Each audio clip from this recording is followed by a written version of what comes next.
music itself hasn't changed over 40 years, but how students produce music certainly has. And what we do with our facilities has just, it's grown, it's kind of blown up, if you will, and what we have is just barely containing our kids, let alone our kids and our equipment and everything else.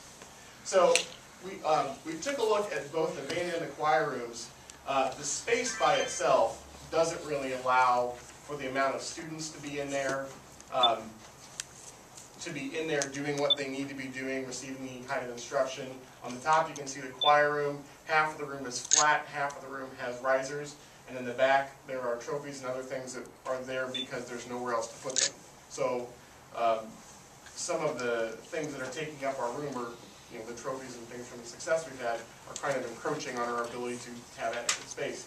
In the band room, I guess I'll just come up here. In the back of the room, when the school was originally built, this was probably intended for actual student seating. But as things have grown throughout the years, these are all different keyboard instruments that we have acquired that take up all of that room for student seating. This area back here at some point was walled in to accommodate for storage of other percussion equipment. And we're talking somewhere, if you look at all of these things, list price between $40,000 and $50,000. That's back there, but this is all just sitting out. Over here you see it from a different angle. And then actually down here on the floor, this section here is actually hollow. So there was another place, another level where students could sit, but at some point that's been floored in. So we've lost this area back here, this area back here. If we have the entire marching band in there, for example, you know, I know you saw this when we left for Indianapolis, you know, heaven forbid we ever have a fire when that happens. But we're talking close to 100 kids in that area, or 40 or 50. It's not practical. I don't think it's even that safe. The choir room is a similar situation. It's because they don't have all of the other things back here, but they also can't do the things that they do for the show choir performances and rehearsals because of how those risers fit against what they would do. The biggest problem I think we're up against is storage. This is actually a smaller classroom that is not being utilized, that because we don't have anywhere to put these are like the pep band risers, there's no place for us to put those. Those are things from the winter percussion. These are flagpoles that the guard uses, and this is actually a practice room for kids. But there's nowhere to put these things, so they wound up being here and over here.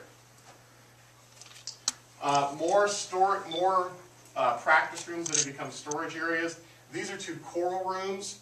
The choral students aren't going to necessarily have the bulky equipment that choir kids have, but you know, with the other stuff that winds up in there to store, it's not practical or safe to send them in here. These are both storage rooms for the band. It's hard to even get in there to get the stuff out. And again, this is all stuff that costs a lot of money that if it's not stored properly, if it breaks, then we're out that money also. The tiered floor. With what we do in the band, we never perform in a tiered setting. We always perform in a flat setting. It actually does affect the students' ability to hear around them. It makes moving in and out a little bit problematic, especially when you have all the other percussion stuff around.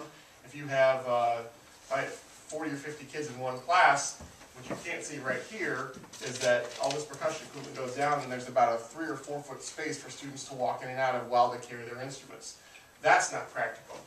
The choir, if they're singing, if they're standing still, that may be okay, but they still can't hear each other. If the floor is tiered like this and they're trying to move, sing, and dance like they do so well, they're going from carpet to flat. That transition could be unsafe for the kids. They're also not the right dimensions that they need. The sound,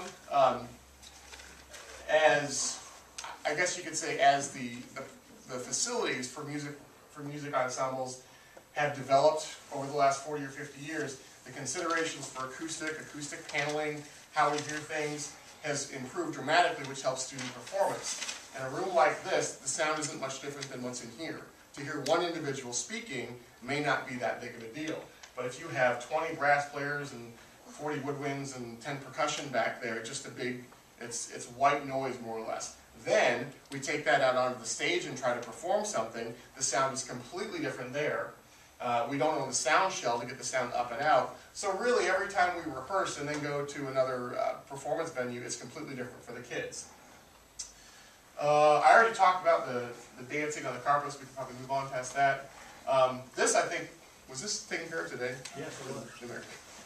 But this kind of speaks to the level of where things are. Where we have this mirror that's kind of cracked. Obviously, they need to be able to see themselves move and dance. You can kind of see a reverse shot of the risers and how they differ from what they have in their actual room. That's more realistic to what they need versus what they have.